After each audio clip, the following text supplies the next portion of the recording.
Assalamualaikum warahmatullahi wabarakatuh. Perkenalkan, nama saya Sulhulaifa dengan NIM A1 Kuis 1 19094. Baiklah, pada kesempatan kali ini saya akan membuat video UAS mata kuliah Perkembangan Pribadi Konselor semester 7, di mana tugasnya yaitu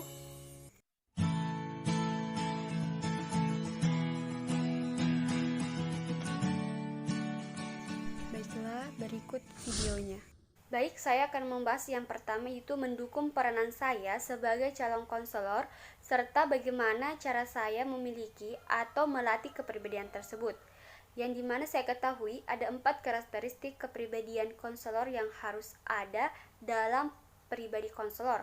Yang pertama, empati. Yang kedua, genuineness. Yang ketiga, acceptance. Yang keempat, open-minded. Dari keempat karakteristik tadi itu ada satu yang ada dalam diri saya, yaitu empati. Yang dimana empati adalah mampu memahami, merasakan, dan mengalami apa yang dirasakan oleh orang lain, dan saya mampu memposisikan diri saya kepada orang tersebut. Yang dimana juga menurut pendapat Hurlock 1999.18, beliau mengungkapkan empati adalah kemampuan seseorang untuk memahami atau mengerti perasaan emosi orang lain. Contohnya dalam kehidupan sehari-hari saya, ketika saya melihat orang tua yang berjalan kaki menuju ke pasar di bawah sinar matahari yang panas di bulan puasa sambil orang tua tersebut sambil memegang keranjangnya, saya langsung singgah bagi orang tua tersebut untuk mengajaknya sama-sama ke pasar naik motor. Karena saya memposisikan diri saya ketika saya sudah tua, berjalan kaki di bawah sinar matahari yang panas di bulan puasa, dan ketika sampai ke pasar, kita masuk ke pasar berdesak-desakan. Jadi pasti orang tua tersebut pasti capek, lelah, dan haus. Jadi saya membantunya dengan cara memboncengnya atau sama-sama berangkat ke pasar. Adapun cara saya melatih kepribadian saya yaitu ada 4. Yang pertama, mencoba peduli pada lingkungan sekitar. Saya mencoba peduli atau mencoba peka kepada lingkungan sekitar saya. Contohnya ketika saya melihat orang tua saya dari kebun, saya langsung membuatkan orang tua saya teh atau kopi dan memberikannya dengan senyuman supaya capeknya dan lelahnya hilang. Yang kedua, menjadi pendengar yang baik. Saya menjadi pendengar yang baik kepada orang-orang yang membutuhkan dan ingin menceritakan masalahnya kepada saya. Yang ketiga, yaitu memahami kondisi orang lain. Saya dapat memahami kondisi orang lain. Contohnya, ketika teman saya orang tuanya meninggal, saya memahami kondisinya. Pasti kondisi teman saya itu sedih, terpukul karena orang tuanya meninggal secara tiba-tiba. Yang keempat, lebih sering membantu sesama, karena kita dapat mengetahui bahwa membantu sesama itu mendapatkan pahala dan memperkuat tali silaturahmi. Jadi saya sering membantu sesama semampu saya, sebisa saya. Selanjutnya yang kedua, yaitu tidak sesuai dengan peranan saya sebagai calon konselor serta bagaimana upaya saya dalam mengurangi kondisi tersebut. Yang saya ketahui ada 6 karakteristik kepribadian konselor yang tidak harus ada dalam diri pribadi konselor. Yang pertama itu kecemasan, yang kedua itu perfeksionis, yang ketiga kurangnya sense of humor, yang keempat komitmen rendah, yang kelima stereotip, dan yang terakhir ada pemberi nasihat. Dari ke-6 karakteristik tadi, ada satu yang ada dalam diri saya, yaitu perfeksionisme, yang dimana suatu kepribadian yang ditandai dengan berusaha menunjukkan kesempurnaan dan menetapkan standar kerja yang sangat tinggi. Adapun ciri-ciri kepribadian perfeksionisme yaitu 1.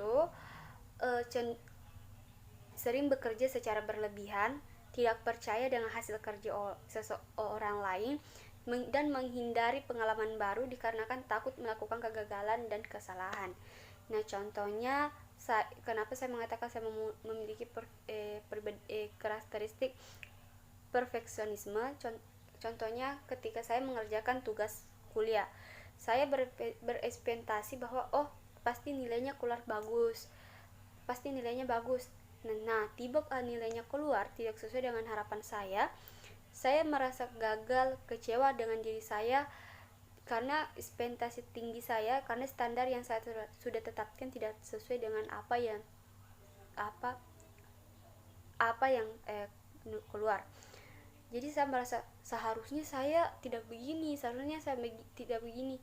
Nah, saya sering merasa gagal jikalau ekspektasi saya, harapan saya, status standar kerja saya tidak sesuai dengan apa yang saya inginkan.